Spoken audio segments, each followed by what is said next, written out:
ठाणे महापालिका निवडणुकीत प्रभाग क्रमांक 29 वगळता उर्वरित 32 प्रभागांमध्ये प्रत्येकी 4 उमेदवार निवडणुकीच्या रिंगणात उभे आहेत. प्रत्येकाला मतदान करायचंय की एकाच उमेदवाराला मतदान करायचंय असा विचार अनेक मतदारांच्या मनात आहे. परंतु ठाणे महापालिकेनं दिलेल्या स्पष्टीकरणानुसार तुम्हाला 4ही उमेदवारांना तुमच्या पसंतीनुसार मतदान करावं लागणार आहे. मतदान प्रक्रिया पूर्ण झाल्यानंतर शिट्टी वाजेल. शिट्टी वाजल्यानंतरच तिथून बाहेर पडावं. ठाणे महापालिका निवडणूक जाहीर झाली असून 15 जानेवारीला मतदान होणार आहे.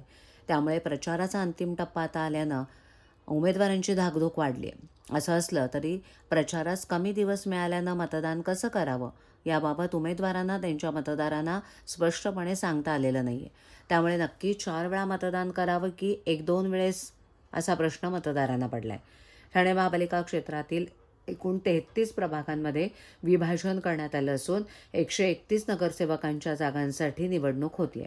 प्रभाग क्रमांक 1 ते 28 आणि 30 ते 33 या एकूण 32 प्रभागात प्रत्येकी 4 जागांसाठी मतदान होणार असून प्रभाग क्रमांक 29 मध्ये 3 जागांसाठी मतदान होणार असल्याचं आयुक्त तथा निवडणूक अधिकारी सौरभराव यांनी नमूद केलंय. मतदान इलेक्ट्रॉनिक मतदान यंत्राच्या साहाय्यानं घेण्यात येणार असून बॅलेट युनिटवर संबंधित प्रभागानुसार 3 किंवा 4 मतपत्रिका उपलब्ध असणार आहेत. प्रत्येक प्रभागातील जागांना अ, ब, क, ड अशी नावं देण्यात आली आहेत.